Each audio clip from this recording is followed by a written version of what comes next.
जय सियाराम। पुण्य का संचय। एक गिलहरी थी और एक कौवा था। तो गिलहरी प्रत्येक दिन अपने घोंसले में अनेक प्रकार के दानों को चुन करके लाती और उसमें जमा कर इकट्ठा करती थी,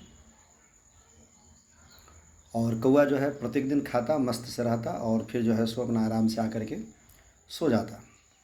तो ऐसी परिस्थिति बार बार वह कौवा जो है गिलहरी को एक ताना देती थी कि तुम जो है सो जमा कर रही हो और मैं जो है प्रत्येक दिन खाता हूँ, कमाता हूँ, मस्त से रहता हूँ, मुझे कोई प्रकार की टेंशन नहीं है, मुझे किसी प्रकार की कोई समस्या नहीं है। लेकिन जब एक बरसात का जब समय आया, तो बरसात के समय गिलहरी जो दानों को जमा की हुई थी उसको खा करके अपना आराम से जीवन गुजर बसर कर रही थी। लेकिन कौवे को बारिश में निकलने में भी दिक्कत और कहीं पर भी जाता तो कुछ मिलता नहीं था। वह जो है इसी प्रकार से अपने जीवन को कष्ट में व्यतीत कर रहा था, और गिलहरी जो है आनंद से अपने जीवन को उस बरसात के समय को व्यतीत कर पाई। कहने का अर्थ यह है कि आपका जो पुण्य है वह हमेशा काम पड़ता है, नहीं काम पड़ता, उसमें थोड़ी सी टाइम लग सकती है। और जब भी विपत्ति का समय आता है उस समय यही पुण्य संचय किया हुआ आपको वह कार्य लगता है, और विपत्ति के समय इसी को संरक्षण करता है और आपको जो है बचाता है, आपको प्रगति।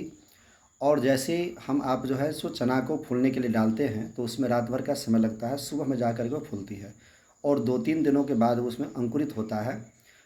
तथा उसको विधि पूर्वक जो रख देने से, कपड़े में छान करके रख देने से उसमें अंकुरित होती है। तो उसी प्रकार किसी भी काम को, अच्छे या बुरे काम का फल मिलने में थोड़ी सी टाइम लग सकती है, लेकिन मिलता ज़रूर है। इसलिए शास्त्रों में कहा गया है पुण्य संचय करते रहना चाहिए। कलयुग के प्रभाव के कारण कलयुग हमारे आप को सबके प्रति उसको प्रभावित करता है, अपने आलस्य में, प्रमाद में। जैसे संसार के सभी लोग जानते हैं कि सुबह में उठना चाहिए, व्यायाम करना चाहिए, टहलना चाहिए, स्वास्थ्य के प्रति ध्यान देना चाहिए, योग प्राणायाम इत्यादि करना चाहिए, जानते हैं सब लोग। लेकिन उसमें से कुछ ही लोग होते हैं संसार में जो लोग निकल पाते हैं, सुबह में टहल पाते हैं और अपने शरीर पर, अपने मन पर ध्यान दे पाता है।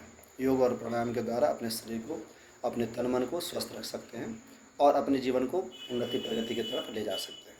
तो ठीक उसी प्रकार ज्ञान होना एक अलग चीज़ है, और उसको इम्प्लीमेंट करना यानी उसको जो है अपने जीवन में उतारना, यह अलग चीज़ है। इसलिए हमेशा प्रयास करें कि अपने पास जो ज्ञान हो उसको जो है अपने जीवन में उतारने का प्रयास करें।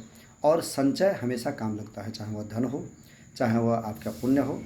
और सब चीज़ नष्ट हो सकता है, लेकिन आपका जो पुण्य है वो कभी कोई न छीन सकता है, न कोई आपसे कोई ले सकता है, न आपका वह नष्ट हो सकता है। इसलिए 1 मिनट के लिए आपको संसार का कोई भी चीज़ 19-20 हो सकता है, लेकिन आपका कर्म जो है आपको भोगना पड़ता है। इसलिए श्रीमद् भगवद गीता में भी कहा गया है, न भुक्तम क्षेते क्रमम कल्पकोटि सतर्पि, यानी हमारे आपके द्वारा जो किया गया कर्म है वो हमें भोगना ही पड़ता है।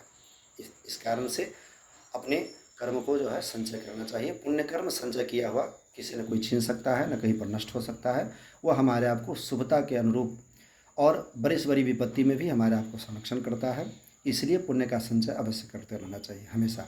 उसको खर्च करें, समय पर वह खर्च भी होता है, और लेकिन खर्च होते होते भी उसका संचय करने से हमारे आपकी विपत्ति में उसकी सुरक्षा होती है, और वह बाल बच्चे के रूप में, परिवार के रूप में सबका कल्याण होता है, सबकी उन्नति प्रगति होती है और सबका मनोकामना पूर्ण होता है।